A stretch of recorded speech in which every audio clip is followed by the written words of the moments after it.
ინფექციონისტები მოსახლეობას ვაქცინაციის ჭერმა უწოდებენ. დაავადებათა კონტროლის ეროვნული ცენტრის ინფორმაციით მიმდინარე წლის სეზონზე H1N1-ით 3 ადამიანი გარდაიცვალა. ლაბორატორიული კვლევის მიხედვით 67 პაციენტს H1N1 შტამი დაუდრინდა, ხოლო 6 პაციენტს B ტიპის გრიპი. ცენტრში აცხადებენ, რომ პრევენციის მიზნით სასურველია მოქალაქეებმა გრიპის საწინააღმდეგო ვაქცინაცია ჩაიტარონ, რომელიც სხვადასხვა სამედიცინო დაწესებულებაში კეთდება და 20-დან 30 ლარამდე ღირს. რაც შეეხება მწვავე რესპირატორული გრიპის სიმპტომად ირას პაციენტს მოულოდნელად უწევს სხეულის ტემპერატურა, დამახასიათებელია ინტოქსიკაცია, თავის სახსრებისა და კუნთების ტრივილი, იშვიათ შემთხვევაში ხვალა და სურდო. ექიმების განცხადებით, გრიპის შემთხვევები მკვლებას მარტის შუა რიცხვებიდან დაიწყებს. ცხელება, რომელიც გრძელდება 3 დღეზე უფრო დიდ ხანს.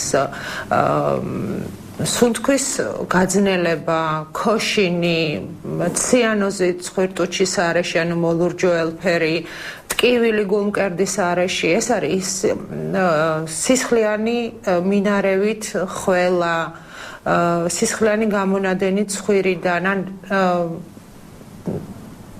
ცუდი თვითშეგრძნება, ეს არის მდგომარეობები, როდესაც ადამიანმა უკვე აუცილებლად უნდა მიმართოს სამედიცინო მომსახურების მიმწოდებლებს. გრიპისაგან საერთოდ თავის დაცვის ყველაზე კარგ პროფილაქტიკურ საშუალებად ითვლება გრიპის საწინააღმდეგო ვაქცინაცია. დღეს მდგომარეობით, როდესაც უკვე გრიპის გავრცელება ძალიან მზარდი ტემპით მიდის და ბევრია დაავადებული, უნდა ჩაერთოს აგრეთვე არაპირდაპირ პროფილაქტიკის საშუალებები, როგორიც არის დაავადებულების მიერ ნიღბის ტარება, მაქსიმალურად თავის არიდება დაავადებულთა მიერ მასობრივი თავშეყრის ადგილებისათვის.